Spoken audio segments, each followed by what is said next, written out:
జీహెచ్ఎంసీని గబ్బిలాలు వదలడం లేదు. రిటైర్డ్ ఆఫీసర్లు బల్దియాలో తిష్టవేశారు. డెప్యుటేషన్ పై వచ్చి ఏళ్ల తరబడి జీహెచ్ఎంసీలో పాతుకుపోయారు. రిటైర్డ్ అయి కూడా ఇక్కడే ఓఎస్డీలుగా కొనసాగుతున్నారు. ప్రభుత్వ ఆదేశాలతో మాజీల వివరాలు జీహెచ్ఎంసీ కమిషనర్ సేకరించారు.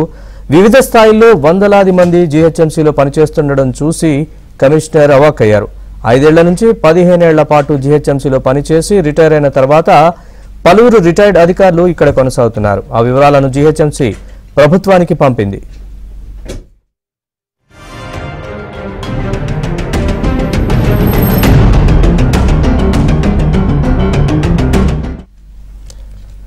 జీహెచ్ఎంసీలో తిష్టవేసిన రిటైర్డ్ ఆఫీసర్ల సమాచారాన్ని కమిషనర్ ప్రభుత్వానికి పంపారు.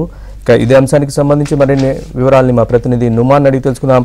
నుమాన్, సుమారుగా ఎంతమంది ఆఫీసర్లు ఉండొచ్చు? ప్రభుత్వానికి పంపిన నివేదికలో ఎవరెవరి పేర్లు ఉన్నాయి? పూర్తి అప్డేట్స్ చెప్పండి.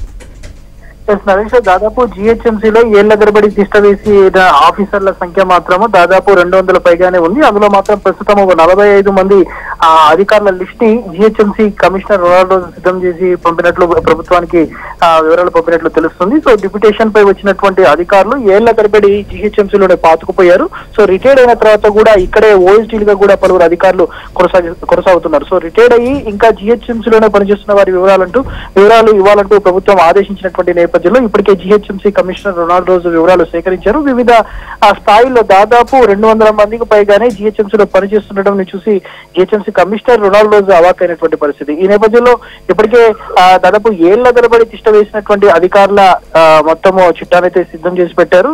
సిఎస్ కి కూడా ఆ జాబితాను పంపినటువంటి పరిస్థితి అయితే ఉంది. సో మనము చూడొచ్చు, ఏదైతే అత్యంత పలు కీలకమైనటువంటి పదవుల్లో కూడా రిటైర్డ్ అధికారులతో పాటు ఇతర సంస్థల నుంచి డిప్యుటేషన్ పై వచ్చినటువంటి వారు తిష్ట వేయడమే కాకుండా పూర్తిగా వారిదే హవా కొనసాగింది ఇన్నేళ్ల పాటు. సో దీనికి సంబంధించి ఉద్యోగ సంఘాలు కూడా బహిరంగంగానే విమర్శలు చేస్తున్నటువంటి పరిస్థితి. సో ఇలాంటి నేపథ్యంలో ఇలాంటి అధికారులు ఇష్టారీత నిర్ణయాలతో పాటు ప్రజాప్రతినిధుల మెప్పు పొందేందుకు వారి కనుసనలోనే పనిచేయడం కారణంగానే జీహెచ్ఎంసీ అప్పుల ఊబిలో కూరుకుపోయిందనే ఆరోపణలు కూడా పెద్ద ఎత్తున ఉన్నాయి. సో ఈ నేపథ్యంలో ప్రభుత్వ ఆదేశాలతో జీహెచ్ఎంసీలో వివిధ హోదాల్లో విధుల్లో నిర్వహిస్తున్నటువంటి కార్పొరేషన్ పర్మనెంట్ ఉద్యోగుల వివరాలతో పాటు ఇతర శాఖల నుంచి వచ్చి మెడికల్ ఆఫీసర్ స్థాయి నుంచి మొదలుకొని జోనల్ కమిషనర్లు, అదనపు కమిషనర్లుగా విధులు నిర్వహిస్తున్నటువంటి ఆ ఉద్యోగుల వివరాలతో పాటు అవుట్ సోర్సింగ్ కాంట్రాక్ట్ ఇతర ప్రాతిపదికన నియమితులైనటువంటి ఆ ఉద్యోగుల వివరాలను సిద్ధం చేస్తున్నారు. సో అందులో భాగంగా వీరన్నింటి కూడా సిద్ధం చేసి ప్రస్తుతం సిఎస్ కి అయితే జీహెచ్ఎంసీ కమిషనర్ వివరాలను అయితే పంపినటువంటి పరిస్థితి ఉంది. సో ఈ నేపథ్యంలో మొత్తానికైతే